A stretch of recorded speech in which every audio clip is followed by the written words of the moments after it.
Hey, it's Hunter with Lone Star Woodworking, and in this video, I work with some wood that is considered a pest species here and is usually preserved for firewood. I try some new techniques for filling a crack other than epoxy, and I build a pretty cool table that, in the end, I'm still not too crazy about. Now, there's kind of a longer, more drawn-out story with these slabs, but to make a long story shorter, I bought this log of Chinaberry from a guy for $80, which these are pretty substantially sized slabs. It was a pretty substantially sized log. So $80 seemed like a pretty good deal. And then what was even better is when I took it to get milled, Corey cut it on his bandsaw mill for me, and he didn't even charge me for it. He said it took him about 20 minutes because of how soft and rotted the wood was. So he just kind of zipped right through it and didn't charge me a dime. So that was pretty cool. But then they sat for a while, and this was during a time where I was really trying to free up room in my shop, and these just weren't serving much of a purpose. So I sold them to a neighbor of mine who used one of the slabs out of the 5 that the log made and gave the rest back. He just simply didn't want them, and since I was kind of in between projects, I decided I was going to go ahead and take it on.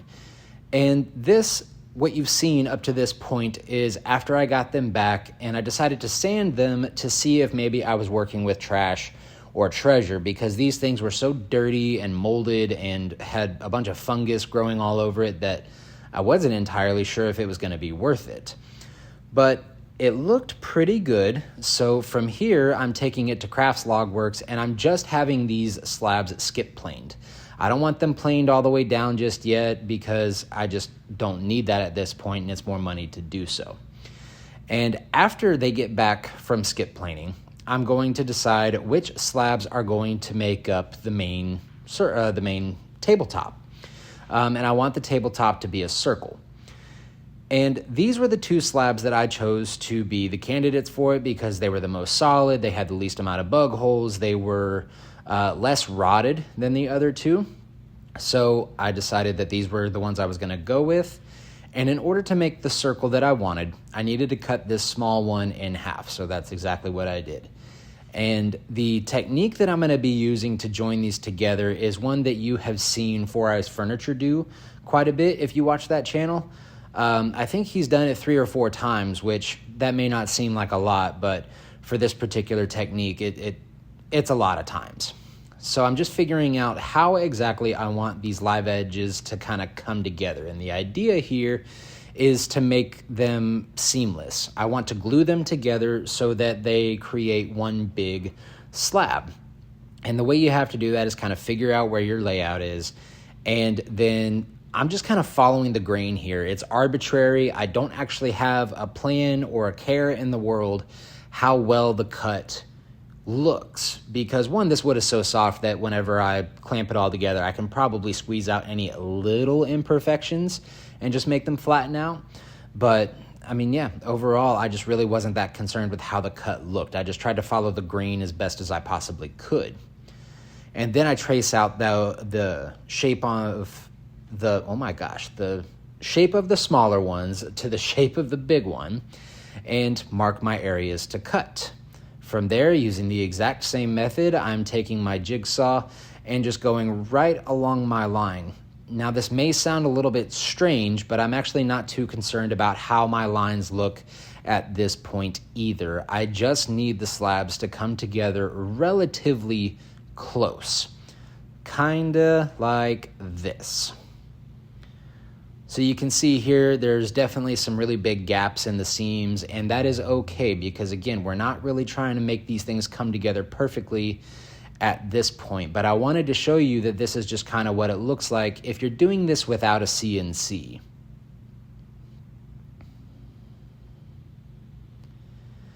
So this is my way of kind of getting around not having a CNC and still being able to do this. I've got a 3/4 inch bit chucked up right now, and I am just hogging out as much of the material along those lines as I can. And the idea here is I'm creating a flat reference surface for this patterning bit to ride on a little bit further down and then use a flush trim bit in order to clean everything up. So you see I made that first flat face. Now I'm just plunging it down just a little bit further, cleaning it up as much as I possibly can.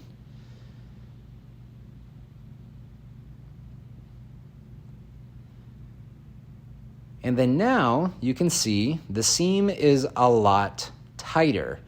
Now these gaps that you see at the top are just at the top because again, these slabs are skip planed. They are not plane true. So those areas are actually just little wavy parts of the slab. And once it gets flattened, you'll see that those seams closed up very nicely. Now again, my goal here is to not use any epoxy. I just simply didn't have the money for it at this time. There was a situation with my truck, and so that was taking up a good portion of the finances at this time. So I had to get a little bit creative with how I wanted to fill all of these big gaps. But until I could figure out exactly how I wanted to do that, I decided that I would at least want the bark and areas to be clean and clear. Now, I had a buddy of mine come over, and he gave me all kinds of crap about the Bremen parallel clamps.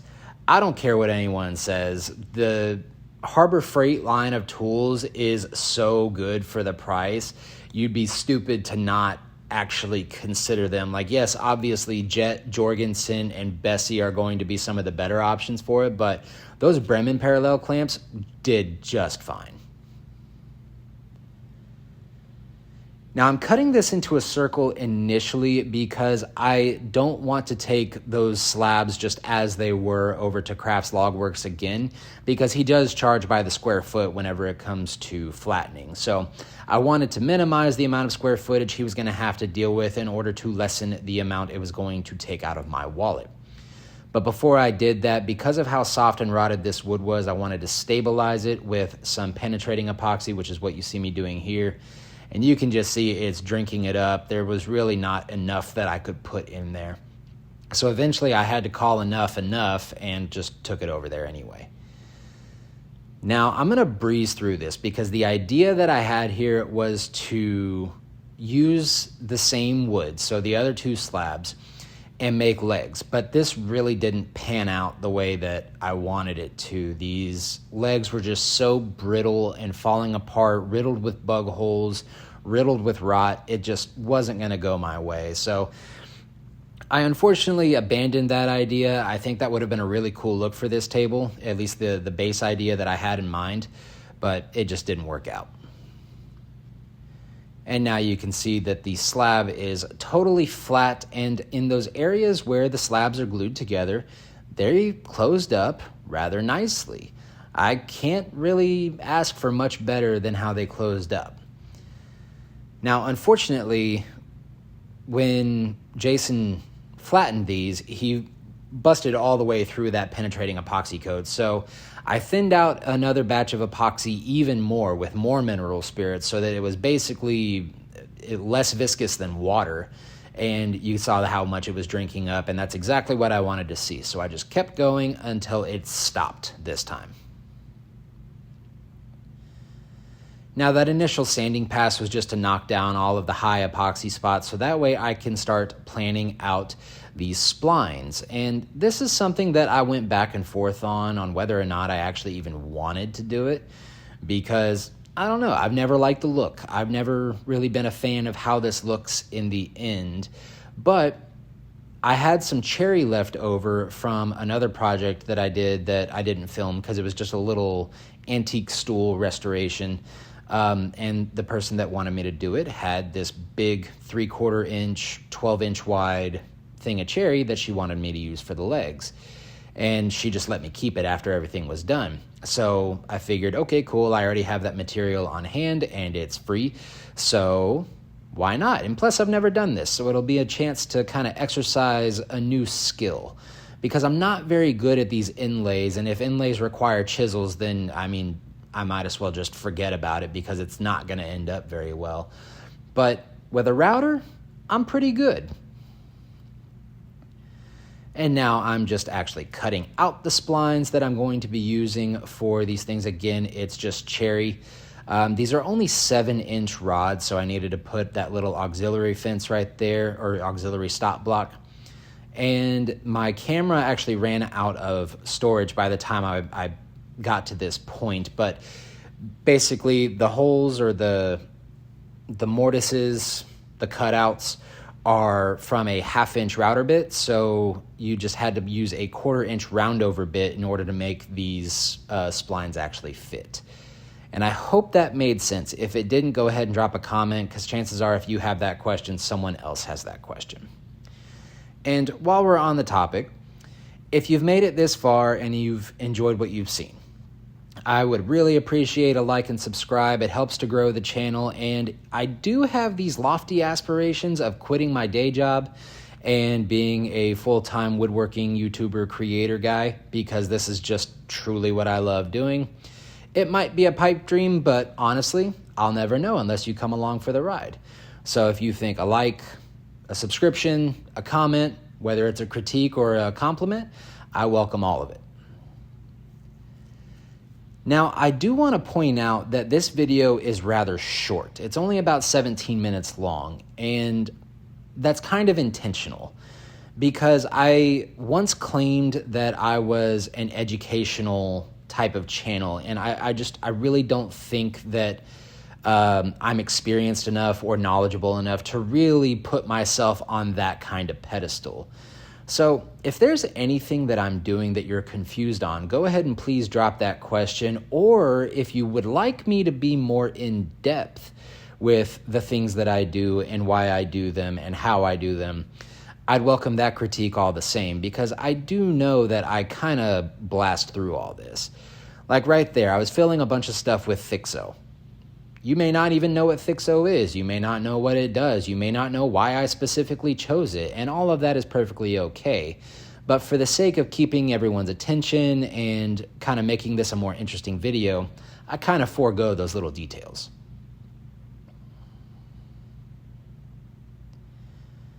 Now, I tried to be smart and plane off a little bit of the Thixo by doing that. In doing so, I opened up a little bit more of the slab and saw a little bit more bug holes. So unfortunately, that didn't really work out in my favor, but it wasn't much more work after this, so decided to take it as a win anyway.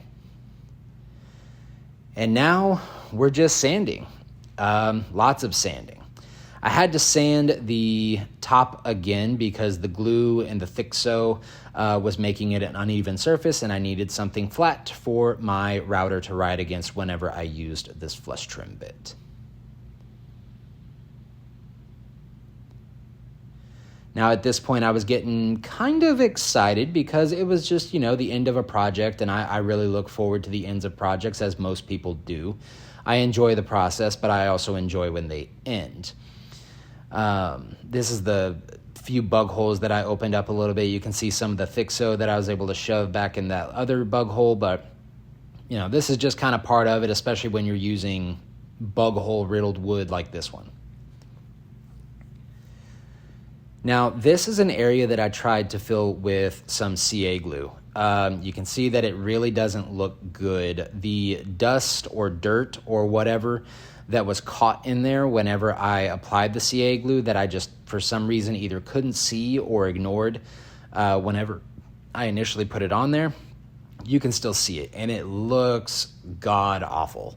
So I'm just going to have to sand it all off. So you saw me sand off all the extra Thixo and a little bit of the extra glue, and now I'm putting 80 grit on my sander, and I am just going over and over and over this slab until all of that ugly white grain is just gone. It's not really grain, it's tear out that had a bunch of dust trapped in it, and I'm sanding until all of that is gone. And you can't just do it in that one spot, because then you're going to dig a little divot into your slab, especially with wood this soft. Even though it's been stabilized with that epoxy, you will still absolutely put a divot in it. So you got to be really careful when you do this. Sand the whole slab using that pencil grid method, and you should be just fine.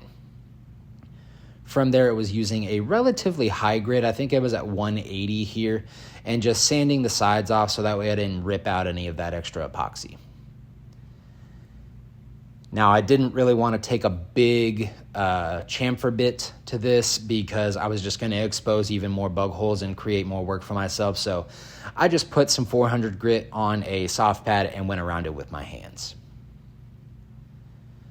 Now, I'm not crazy about this base, but it was $100 off of Amazon, and it looked pretty good. It looks okay with the tabletop. I'm not super crazy about it, but I don't know. Give me your opinion. Does it look good? Should I have maybe tried to build with wood legs? Because I honestly prefer the wood with wood look. I like the metal with wood look, but I don't know. The legs built from the same material or maybe even a contrasting material just looks more aesthetically pleasing to me.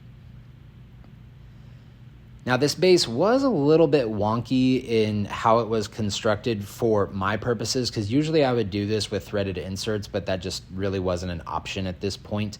So I had to use some number 8 screws, which they'll work fine. They really will. I know that people generally demonize screws on furniture, but, you know, it was my only option, so I worked with what I had. Now, I'd be curious what everyone else's opinion is on Rubio at this point, because I like it. I really do. It's kind of idiot-proof. It's incredibly easy to use. But at the same time, I don't know. I'm just becoming less and less impressed with it. But it did make this project look pretty freaking good. And you can see that my son had his own opinions on how it looked. I think it's got a lot of character to it. It's got a lot of figure to it. Some of that black figuring, I have no clue what it is. If you do, please let me know, because I don't know if it's spalting or not. But it looks pretty freaking cool nonetheless. And while I'm not a huge fan of these splines, those also look pretty good. And the base doesn't look too shabby with the top. So guys, that is going to do it for the video. I welcome any and all feedback on this. Any advice that you more experienced folks can give, I will more than happily take. And with that, guys, I hope y'all enjoyed. I hope you learned something, and I hope to see y'all next time. See you.